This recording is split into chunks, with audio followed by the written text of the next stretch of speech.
लेकिन राकेश त्रिपाठी जी, आप ही से मैं शुरुआत करना चाह रही हूं चर्चा की कि क्या वाकई ये 24 की तैयारी चल रही है? जिस तरह से तमाम आरोप जो भी विरोधी आपके हैं वो आरोप आप पर लगा रहे हैं, क्योंकि एक सिलसिला सा ये चल पड़ा है। वो ये कह रहे हैं कि बौखला गए हैं, दरअसल आप डरे हुए हैं और उन्हीं पार्टियों के खिलाफ दरअसल आप तमाम वो केसेस खुलवा रहे हैं जो बंद भी हो चुके थे।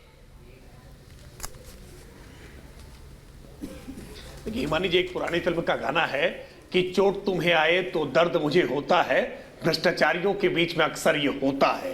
सच्चाई ये है कि आज जब छापा पड़ता है तेजस्वी यादव के यहाँ, लालू प्रसाद यादव के रिश्तेदारों के यहाँ, तो उसका दर्द मल्लिकार्जुन खड़गे को होने लगता है, प्रियंका गांधी वाड्रा को होने लगता है, क्योंकि ये जानते हैं कि भ्रष्टाचारी आपस में सब एक दूसरे के साथ चोर चोर मौसेरे भाई हैं। और इसी वजह से ये जानते हैं कि आज उनके यहाँ छापा पड़ा है, आजकल मेरे यहाँ छापा पड़ने वाला है। इसलिए पहले से ही इस बात को लेकर के विक्टिम पॉलिटिक्स खेलते रहो।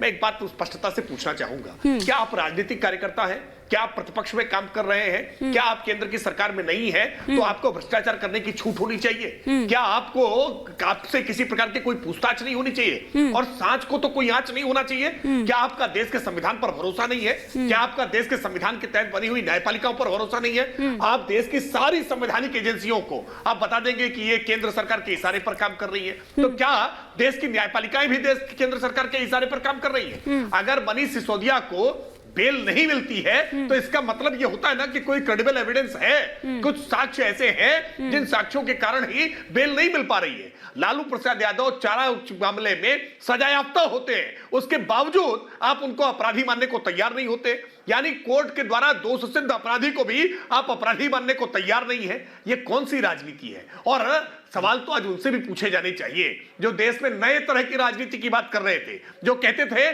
कि सब मिले हुए हैं जी, और आज उन सब में वो मिल गए हैं जी। अरे भाई, ये आम आदमी पार्टी ये भ्रष्टाचार के खिलाफ आंदोलन से उपजी और आज इसने भ्रष्टाचार के सारे रिकॉर्ड तोड़ दिए। सबसे कम समय में सबसे ज्यादा मंत्री आज इनके भ्रष्टाचार के मामले में जेल की सलाखों के पीछे है।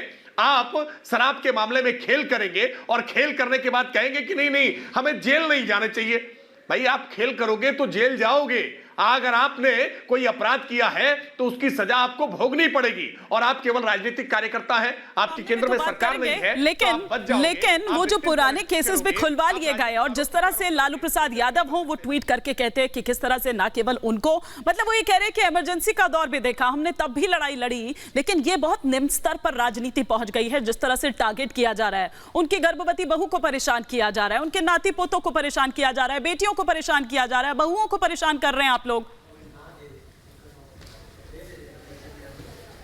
नहीं हिमानी जी, ये सारी बातें कर करके इमोशनल कार्ड खेलना चाहते हैं, जानबूझ करके भावनात्मक तौर पर उभार लाना चाहते हैं। जो बरामदगियां हो रही है ना, जो आज ईडी को, सीबीआई को उनकी रेड्स में आपको किलो किलो के गहने मिल रहे हैं ना, जो ये कैश इतना लाखों का कैश मिल रहा है ना, अब तक के रिकॉर्ड बरामदगी करने का काम ईडी ने पिछले वर्षों में किया है, सीबीआई ने पिछले वर्षों में किया है। ये एजेंसियां तो बहुत लंबे समय से, दशकों से काम कर रही हैं। लेकिन वो ये भी कह रहे हैं कि दरअसल इसका भी जो सही ब्यौरा है, कितना सीज किया गया, क्या है, वो अब तक नहीं मिल पाया है। आप लोगों ने तो सेप्टिक टैंक्स तक खुलवा लिए हैं, लेकिन बताया नहीं कि क्या कुछ मिला है।